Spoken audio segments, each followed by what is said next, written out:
बहू और बेटी में फर्क। माँ, दिन भर काम करते करते थक जा रही हूँ। मेरी सास बहुत ही खराब है। दिन भर बैठ के बस बातें करती है इनकी उनकी, ये नहीं कि अच्छा बैठे बैठे थोड़ा हाथ ही बटा दे बहू का। पापा से बोलिए कि मुझे ले चले, कुछ दिन वहाँ रहूंगी, आराम मिल जाएगा। माँ, हाँ बेटी, बिल्कुल, कल ही भेज रही हूँ तुम्हारे पापा को, आवो कुछ दिन यहाँ घूम टहल लो, सही रहेगा। दिन भर काम के चक्कर में अपना ध्यान ही नहीं दे पा रही हो, एकदम दुबली होती जा रही। ठीक है माँ, मैं आज घर में बात कर लूंगी कि कल मेरे पापा आएंगे लेने। अब थोड़ा इनका कपड़ा प्रेस कर दूँ, बाकी जो बचेगा अपना साफ करेंगे, प्रेस करेंगे। और अगले दिन मायके आ जाती है। आते ही ससुराल वालों की शिकायत फिर से शुरू हो जाता है। तब तक भाभी पानी लेकर आती है। भाभी को देखते ही बेटी बोलती है, इनका ही अच्छा है, इतना अच्छा ससुराल मिला है, इतनी अच्छी सास मिली है।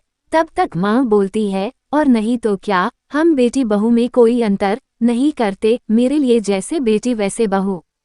लेकिन मेरी बहू ये बात नहीं समझती। अभी मिली होती मेरी सास की तरह इनको भी सास, तब पता चलता।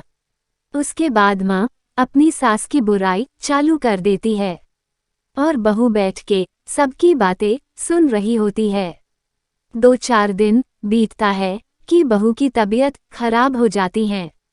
उसे बहुत तेज बुखार हो जाता है। उसकी हिम्मत नहीं होती कि जाके वो खाना बना पाए या कोई काम कर पाए। तब उस दिन थोड़ा देर तक सोती है, आज तो हमें ही सब काम करना पड़ जाएगा। वो जाके अपनी माँ से कहती है, माँ, मैं ससुराल से थकी हारी यहाँ आती हूँ थोड़ा आराम करने। अब यहाँ आने पे भाभी का नाटक शुरू हो जाता है। अब यहाँ भी चलूँ काम करूँ, ये मेरे बस की बात नहीं है। अब माँ बेटी का बड़बड़ाना शुरू रहता है। बहू बेचारी उठती है, डर बस सब काम धाम करके फिर आके सोने लगती है। शाम को पति आते हैं, देखते हैं कि इसे तो बहुत तेज बुखार है। वो उसे तुरंत हॉस्पिटल डॉक्टर के पास ले जाते हैं। अब इस पे भी घर वालों का मुंह बन जाता है कि क्यों डॉक्टर के पास ले गए, दवा भी तो ला सकते थे। सासू माँ बोलती है कि सब नाटक है, अरे थोड़ा सा तबीयत खराब क्या हुआ, तुरंत हॉस्पिटल जाना है, घूमने का बहाना चाहिए बस। बहू बेटा घर आते हैं। अब सुबह बहू को इतना सुनना पड़ा था खाना बनाने के लिए। तो बहू रात का खाना बनाने किचन में जाती है तो सासू माँ मना कर देती है, बोलती है, अरे हम लोग ऐसे नहीं है कि तबीयत खराब रहे तब भी खाना बनवाए। अब बात बेटे तक पहुंच गई थी तो बेटे के सामने अच्छा भी तो बनना था। अगले दिन तक बहू की तबीयत ठीक हो जाती है, बस थोड़ी कमजोरी रहती है बुखार की वजह से। तो बहू सुबह उठ के खाना वाना बना के फिर आके कमरे में आराम करने लगती है।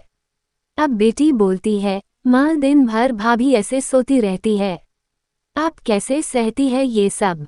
मेरी सास तो मुझे 4 बात सुनाने लगती है।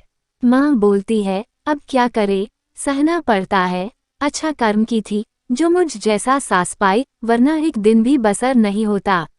ऐसे ही बहू को हर बात पे सुनाया जाता है कि हम लोग अच्छे हैं, नहीं कुछ बोलते, वरना पता चलता जो ऐश कर रही है यहाँ आके।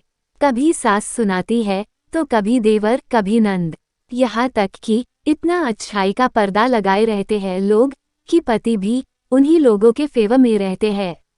एक दिन बहू के मायके से फोन आता है कि बहुत दिन हुआ, आवो एक दिन घूम जावो, लगभग साल भर होने वाला है, बहुत याद आ रही है, एक दिन आवो घूम टहल के चले जाना।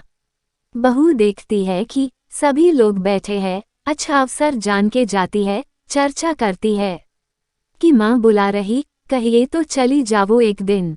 सुनते ही सबका मुंह बन जाता है। सासू माँ बोलती है, जब देखो तब तुम्हारी माँ बुलाती रहती है। अरे ससुराल में भी अपना परिवार रहता है, वहाँ भी कुछ जिम्मेदारी होती है, हम लोग अच्छे हैं, नहीं कुछ कहते हैं। लेकिन तुम्हें ही समझना चाहिए, इस बात को बोल देना चाहिए था कि मम्मी ये काम है, वो काम है, नहीं आ पाऊंगी। अभी मिली होती मेरी सास की तरह सास तुम्हें तब पता चलता, अच्छा किस्मत की थी कि मैं सास के रूप में मिली। अब बहू के सब्र का बांध टूट जाता है। बहू जवाब दे देती है, बोलती है, माँ जी, किस्मत में नहीं, किस्मत आप लोग की थी कि मुझ जैसी बहू मिली, वरना कब का सबक सिखा चुकी होती, कोई और मिली होती तो। अब सारे लोग सनन एकदम चुपचाप देख रहे होते हैं कि बहू तो कभी जवाब नहीं देती थी, आज क्या हो गया। सीख तो कभी भी इतना नहीं करना चाहिए कि सामने वाला जवाब देने पर मजबूर हो जाए। हाँ, सच है कि दुनिया में सभी लोग एक तरह के नहीं होते। अगर आप कुछ गलती करते हैं तो उसे स्वीकारने की क्षमता रखिए। होती है सबसे गलत या आदत होती है ज़्यादा बोलने की। कभी कभी बुढ़ापे में लोग ज़्यादा बोलने की वजह से भी गलतियाँ करते हैं।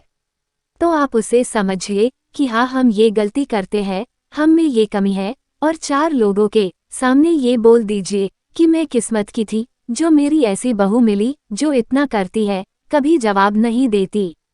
अगर आपकी बहू जवाब देती भी है तो वो अगली बार जवाब देने से पहले एक बार जरूर सोचेगी ये बात और कुछ सुधार करेगी।